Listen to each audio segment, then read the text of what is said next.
Rebonjour, c'est la dernière vidéo, mais je ne résiste pas à l'envie de vous montrer ce que l'on peut faire avec Géoportail. Et je vais vous faire voyager un petit peu dans le temps. Alors peut-être qu'en histoire-géographie vous l'avez déjà fait. Personnellement, il y a une part de découverte en ce qui me concerne là-dedans. Et voilà, c'est un petit émerveillement que je voulais vous faire partager. Donc vous allez sur Géoportail et vous demandez geoportail.gouv.fr. On va se promener donc du côté de Montbéliard, hein. L'idée directrice, je répète, c'est de voir que maintenant la cartographie, c'est en fait un empilement d'informations, un empilement de couches. Peut-être vous avez fait le travail que je vous avais donné où vous avez pu ajouter des marqueurs concernant vos écoles maternelles, primaires, etc. Et là, ici, avec ce site Géoportail, vous voyez déjà que quand je zoome en avant, les informations ne sont pas les mêmes. Je vais avoir des choses qui vont être évidemment beaucoup plus détaillées. La page est complètement recalculée. Voilà. Alors pour voyager un peu dans le temps, eh bien, je vais me situer par ici. Vous voyez que c'est une fenêtre là où on reconnaît quand même pas mal de choses. Vous avez le Stade Bonal ici, j'imagine que vous avez reconnu, et le lycée Cuvier qui est ici, d'accord. La salle 223 où normalement on devrait être en SNT qui est là, mais bon, on va peut-être pouvoir y retourner bientôt. Bon, eh bien, je vais vous faire voyager dans le temps, je répète, à l'aide des différentes couches que je vais pouvoir sélectionner. Donc, hein, vous voyez ce que j'ai fait, et je demande à droite ici de pouvoir accéder à plus de données. Donc, j'ai à gauche différents fonds de cartes qui vont m'être proposés.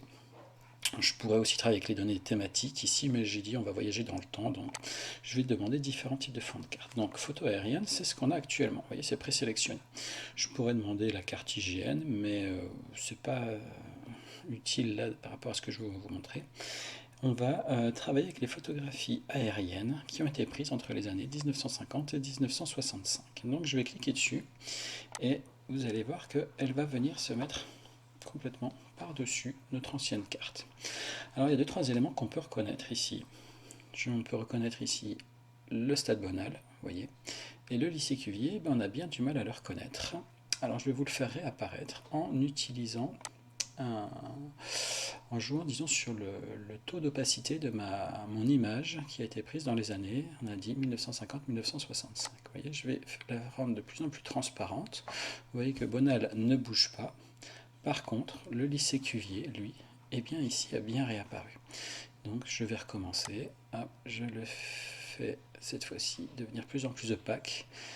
Et j'ai la carte des années 65, 50, 65 qui réapparaît. Et vous voyez que ce n'était qu'un champ. Je vais vous montrer aussi deux, trois éléments concernant la région. Je vous mets au défi de trouver l'autoroute, hein, l'autoroute qui, à l'époque, n'existait pas. Je vous mets au défi aussi de trouver les étangs de Brognard. Ils n'existaient pas parce qu'ils ont justement été creusés pour construire l'autoroute. Je vais les faire réapparaître en diminuant l'opacité de notre carte des années 65. Donc, voilà, vous voyez l'autoroute qui est ici, hein, les usines. Et je vais faire un petit recul en arrière pour qu'on fasse apparaître les étangs de Brognard, alors que je vous dise pas de bêtises. Ah oui, non, ils sont là. Voilà. Les étangs de Brognard, ils sont là. Là, on distingue même la plage qui est ici.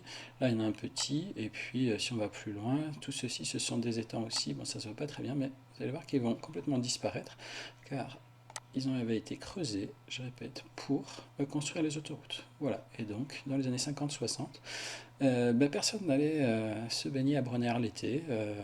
Et vous voyez que l'autoroute n'existait pas. Donc ici, vous avez le Fort Lachaux aussi, si certains d'entre vous connaissent, bon, peu importe.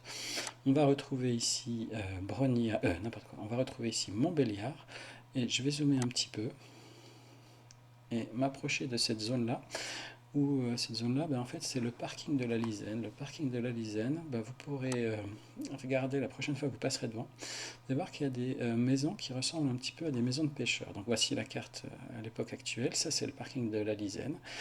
Et dans cette zone-là, il y a, je répète, des maisons qui ont un aspect un peu... vous ferez attention. C'est d'anciennes maisons de pêcheurs. Et vous voyez qu'ici, on avait un bras d'eau. Alors, c'était la Lisaine, qui avait été déjà partiellement recouverte. Et vous voyez qu'ici, on retrouve aussi une partie humide. Et donc Montbéliard était complètement différent de ce que l'on peut voir actuellement. Voilà.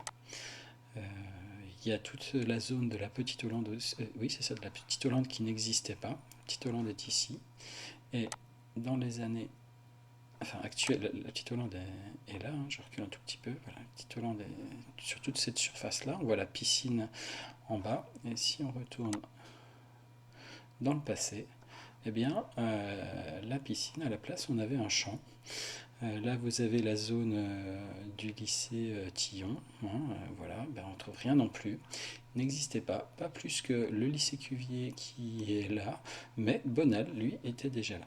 Voilà, donc je vais m'arrêter là.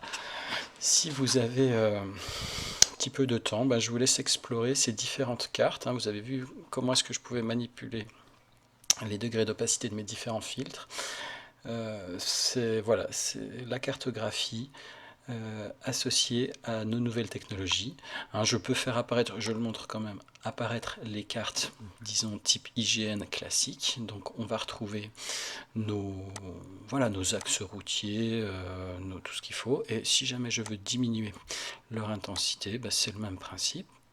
Je peux les faire disparaître et je vais voir par transparence la version qui est en dessous. Bah ici, c'était la carte des années 65. Je peux la faire disparaître si je veux et superposer comme ceci la partie photographie aérienne et la partie carte IGN. Voilà, bon, je vais m'arrêter là pour les vidéos, ça suffit pour aujourd'hui. Je vous souhaite une bonne fin de journée et puis de bonnes vacances si vous regardez ça vendredi. À très bientôt, j'espère. Au revoir.